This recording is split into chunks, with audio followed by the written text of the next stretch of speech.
Assalamualaikum warahmatullahi wabarakatuh. Perkenalkan, nama saya Dea Suliani. Di sini saya akan membawakan makalah saya yang berjudul Acuan Penilaian dan KKM. Jadi teman-teman, di dalam acuan penilaian ada yang namanya skor dan nilai, PAP, PAN, gabungan PAP dan PAN, lalu ada konversi nilai. Oke, selanjutnya saya akan menjelaskan poinnya satu persatu. Yang pertama, tadi ada nilai dan skor. Jadi skor dan nilai ini berbeda, yang mana skor adalah hasil pekerjaan memberikan angka yang diperoleh dengan jalan menjumlahkan angka-angka bagi setiap butir item yang telah dijawab oleh testi dengan betul, dengan memperhitungkan bobot jawaban betulnya. Nah, maksudnya kayak gini, skor ini bisa kita dapatkan setelah kita melakukan suatu pekerjaan, setelah kita melakukan misalnya mengerjakan tugas. Setelah kita mengerjakan tugas itu, maka kita akan mendapatkan skor. Nah, selanjutnya adalah nilai. Nilai merupakan angka ataupun huruf yang merupakan hasil ubahan dari skor yang sudah dijadikan satu dengan skor-skor lainnya, serta disesuaikan pengaturannya dengan standar tertentu. Maksudnya, kan tadi kita sudah mendapatkan skor dari pekerjaan kita tadi, atau dari kita setelah melakukan tugas, membuat tugas, terus kita mendapatkan skor.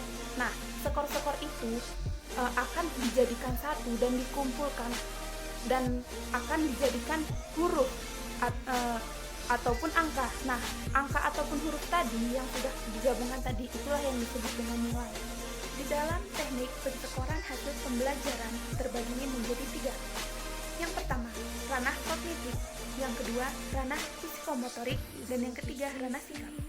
Di dalam ranah kognitif terbagi menjadi 2. Yang pertama, menentukan skor pada IC, dan yang kedua, menentukan skor pada soal objektif.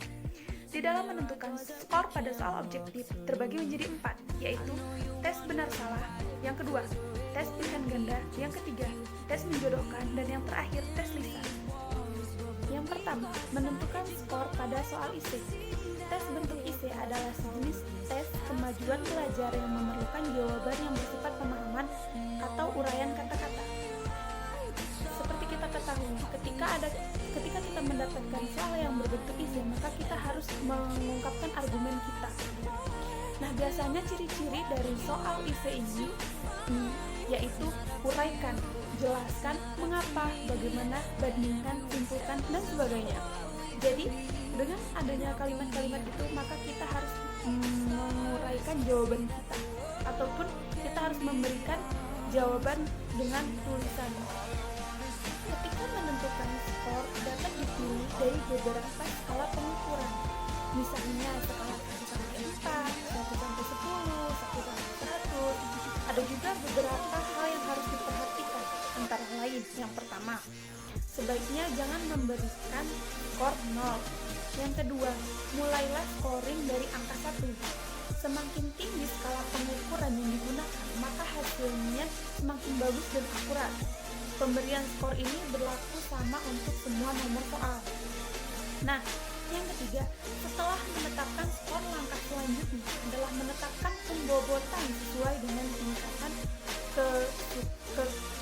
kesulitan soal tersebut. Yang terakhir, sebaiknya gunakan skala 1-10. Misalnya soal yang mudah diberikan bobot 2, soal yang sedang diberikan bobot 3, dan soal yang berat ataupun soal yang sulit diberikan bobot 5. Kenapa begitu? Karena sebagian pelajar dia akan memilih dulu yang mudah-mudah untuk dikerjakan, kemudian dia akan melakukan yang sedang, yang menurut dia agak mudah, dan yang sulit itu akan ditinggalinnya. Jadi kita sebagai guru harus ada dispensasi biar jangan semua soal itu sulit kayak gitu. Jadi kalau misalnya sulit, pasti anak-anak juga akan bingung ketika menjawab. Nah, kalau misalnya ada pilihan kayak gitu, kita memberikan peluang, memberikan bobot kepada mereka. Semua nilainya itu ada yang soalnya itu yang mudah, yang sedang, ataupun yang sulit, maka dengan begitu kita bisa melihat kemampuan mereka, seberapa mampukah mereka begitu. Kemudian menentukan skor pada soal objektif, dimana sudah kita ketahui ketika kita ingin menentukan skor pada soal objektif, kita bisa melakukan 4 cara. Cara yang pertama adalah tes benar salah. Di dalam kita harus membuat statement di mana nanti murid-murid akan memilih statement kita, apakah statement yang A yang benar ataukah B yang benar, ataupun beberapa statement nanti mereka akan memilihnya yang mana yang benar dan yang mana yang salah menurut mereka. Kemudian di dalam tes benar salah ini juga terdapat rumus, yaitu rumusnya S sama dengan R dikurang W, yang mana S adalah skor yang diperoleh dan R adalah jawaban yang benar dan W adalah jawaban yang salah. Yang kedua adalah tes pilihan ganda. Sebagaimana sudah kita ketahui, kalau tes pilihan ganda itu pasti ada soalnya, kemudian kita tidak menjawabnya dengan isi, tapi kita menjawabnya hanya dengan choice. Nah, choice-nya itu pasti ada beberapa, mungkin ada yang A, B, C, D, atau A, B, C, atau bahkan A, B, C, D, E, F. Nah, di dalam tes pilihan ganda ini terdapat rumus, yaitu S sama dengan R dikurang W per 0 dikurang 1, yang mana S adalah skor yang diperoleh dan R adalah jawaban yang benar dan W adalah jawaban yang salah, 0 adalah banyaknya option dan yang 1 adalah bilangan tetap.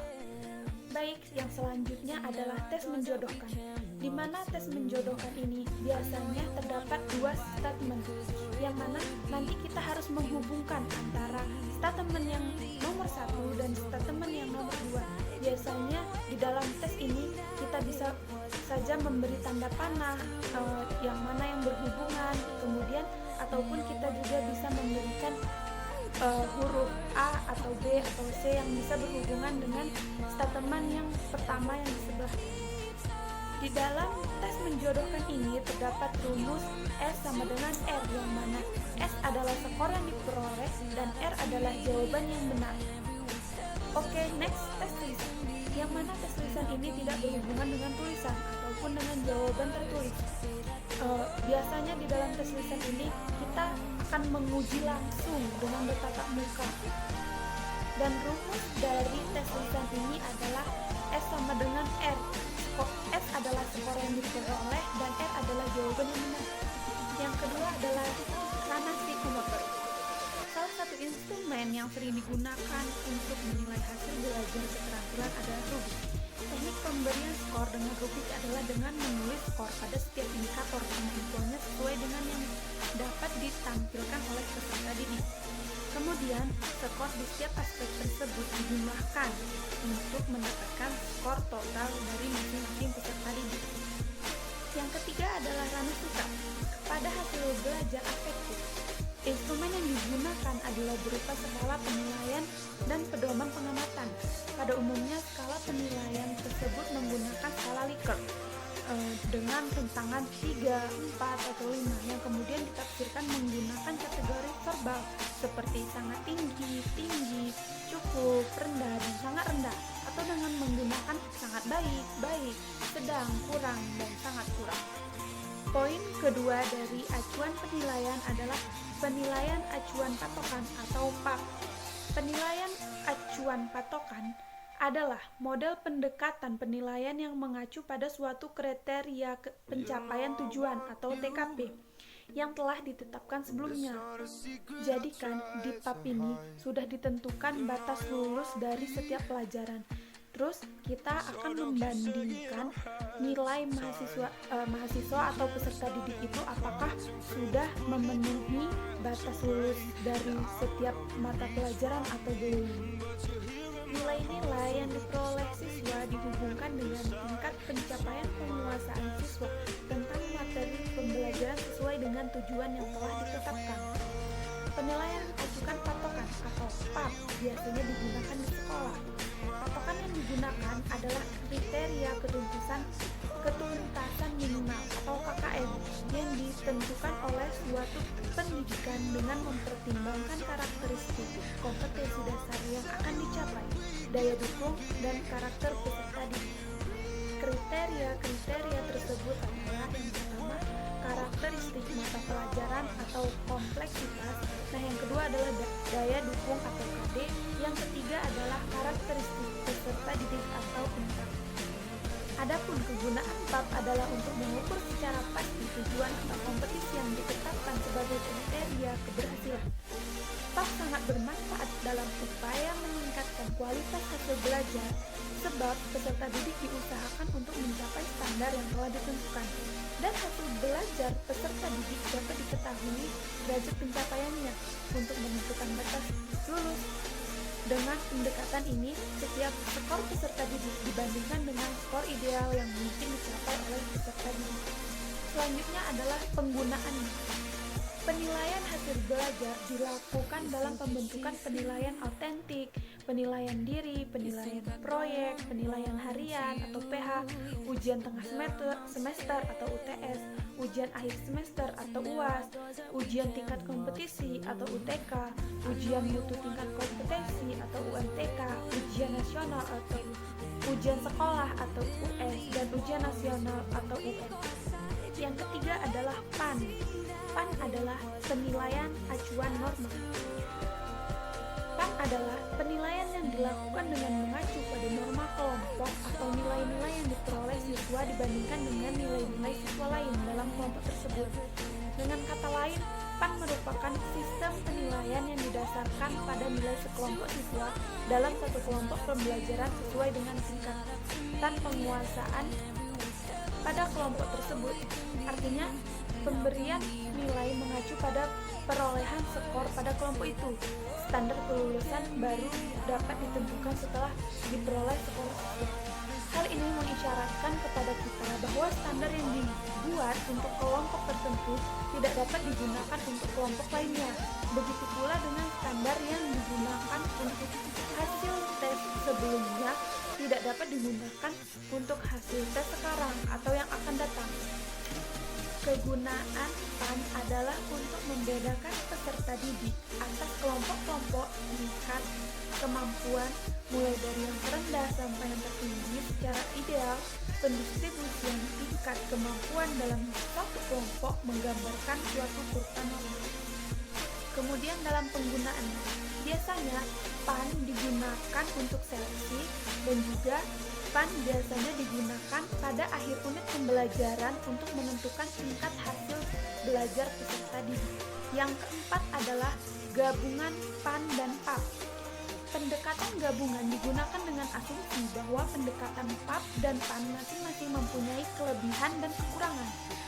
Pedoman konversi yang digunakan sama dengan pedoman konversi dalam PAP dan PAN. Adapun kelebihan PAP sebagai berikut. Yang pertama, dapat membantu guru merancang program remet. Yang kedua, tidak membutuhkan perhitungan statistik yang rumit. Yang ketiga, dapat mengukur ketercapaian tujuan pembelajaran. Yang keempat, nilainya bersifat tetap selama standar yang digunakan sama.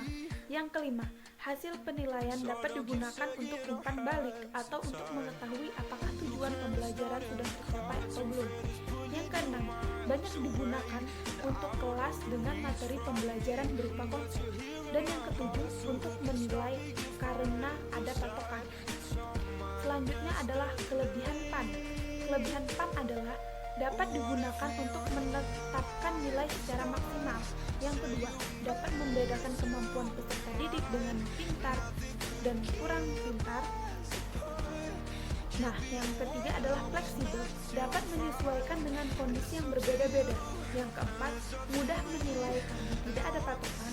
Dan yang kelima, dapat digunakan untuk menilai ranah kognitif, afektif, dan psikomotor. Selain memiliki kelebihan, kedua pendekatan tersebut memiliki kekurangan.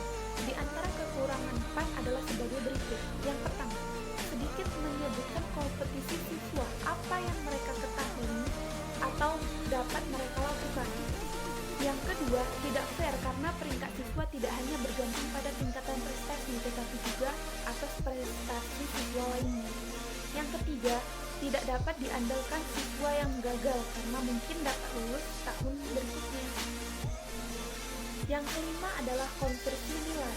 Seperti telah dijelaskan sebelumnya bahwa standar yang sering digunakan dalam menilai hasil belajar dapat dibedakan ke dalam beberapa kategori, yaitu yang pertama, standar 100, 0 sampai 100. Yang kedua, standar 10, 0 sampai 10. Dan yang ketiga, standar 4, 1 sampai 4. Atau dengan huruf A, B, C, D. Sedangkan skor baku, baik skor Z maupun skor T, jarang digunakan. Standar-standar tersebut, Z dan T, dapat digunakan untuk keperluan khusus, misalnya untuk menganalisis kecakapan seseorang dibandingkan dengan orang lain dan membandingkan dua skor yang berbeda standarnya. Konversi nilai dapat dilakukan dari standar 100 ke standar 10 dan ke standar 4, atau bisa juga dari standar 10 ke standar 100 atau ke standar 4. Dalam konversi nilai digunakan dua cara, yakni cara yang menggunakan rata-rata dan simpangan baku, dan cara tanpa menggunakan rata-rata dan simpangan baku. Konversi lainnya adalah konversi skor mentah ke dalam skor huruf A, B, C, D dan standar 4, 4, 3, 2, 1. Dalam standar ini, huruf A setara dengan 4, artinya istimewa, huruf B setara dengan 3, artinya memuaskan, huruf C setara dengan 2, artinya cukup, dan D setara dengan 1, artinya kurang. Kemudian contoh perhitungan. Dalam contoh perhitungan ada 3 bagian. Bagian pertama yaitu konversi nilai dengan persen secara sederhana. Nah, yang kedua, konversi nilai ke dalam standar 10 dengan menggunakan nilai rata-rata dari simpangan baku. M sama dengan 50,5 dan S sama dengan 10. Nah, yang ketiga adalah konversi ke dalam standar huruf dan standar 4. Yang terakhir adalah kriteria ketuntasan minimal. Kriteria ketuntasan minimal adalah suatu cara menentukan penilaian pada kurikulum untuk menentukan lulus tidaknya seseorang peserta didik. Kriteria paling rendah untuk menyatakan peserta didik mencapai ketuntasan dinamakan kriteria ketuntasan minimal. KKM ini sering kita jumpai di dalam rapor sekolah. Misalnya, dalam pelajaran bahasa Inggris, kita mendapatkan nilai 85, sedangkan KKM yang sudah disediakan oleh sekolah ataupun oleh dinas yaitu bernilai 70. Maka maka nilai bahasa Inggris kita itu lebih dari nilai KKM dan itu dikatakan lulus. Namun jika hasil bahasa Inggris kita itu misalnya 60, kan itu sudah di bawah KKM, jadi kita itu dikatakan gagal ataupun nilai kita itu kurang dari KKM tersebut. Nah, kegunaannya adalah bisa menjadi acuan bagi guru dalam menilai kompetensi siswa sesuai dengan kompetensi dasar mata pelajaran yang diikuti. Yang kedua, bisa juga menjadi acuan untuk peserta didik dalam menyiapkan diri mengikuti penilaian mata pelajaran. Yang ketiga, dengan KKM dapat digunakan sebagai bagian dari komponen dalam melakukan evaluasi program pembelajaran yang dilaksanakan di sekolah. Yang keempat, menentukan KKM merupakan kontrak pedagogis antara guru dengan peserta didik dan antara satuan pendidikan dengan masyarakat. Yang kelima, KKM merupakan target satuan pendidikan dalam pencapaian kompetensi dalam setiap mata pelajaran.